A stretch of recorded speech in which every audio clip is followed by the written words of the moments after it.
பசிக்கும் போது கிடைக்காத உணவும் பதறிய போது உதவாத உறவும் தேவையில்லை. பணம்தான் உலகம் என நினைக்கும் சிலரிடம் சொல்லுங்கள், பூமியைத் தவிர வேறெங்கும் பணம் செல்லுபடியாகாது என்று. உனது முதல் ஏமாற்றம் உனது இரக்க குணத்தில் இருந்து ஆரம்பிக்கின்றது.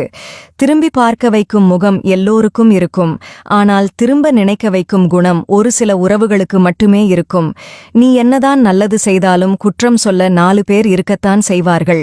உறவுகளோடு இருக்கும்போது இறைவனின் பார்வை உன்மீது இருக்கிறது என்று மகிழ்ச்சியாக இரு. தனியாக நிற்கும்போது இறைவனே உன்னோடு இருக்கிறான் என்று நம்பிக்கையோடு இரு. உங்களின் தேவைக்காகவோ பொழுதுபோக்கிற்காகவோ பிறரின் உண்மை அன்பிலும் அவர்களின் உணர்விலும் விளையாடாதீர்கள். போலி உறவுகள் வதந்திகளை நம்புவார்கள். உண்மையான உறவுகள் உன்னை மட்டும் நம்புவார்கள். பழகிய உறவுகளிடம் வார்த்தைகளை விடும் முன் அவர்களுடன் வாழ்ந்த சிறந்த நாட்களையும் சற்று எண்ணிப் பாருங்கள். நிச்சயம் கவலை வரும். அப்படியானவர்களை கைவிட்டு விடாதீர்கள். சில வேளைகளில் நம் கூட இருக்கும் உறவுகள் விஷமாகவும் அல்லது வேஷமாகவும் இருப்பதை உணர்த்தி விடுகின்றார்கள். உணர்வுகளை புரிந்து கொள்ளாத உறவுகளிடம் எவ்வளவுதான் அன்பை கொட்டினாலும் அது வெறும் குப்பை போன்றே பார்க்கப்படும்.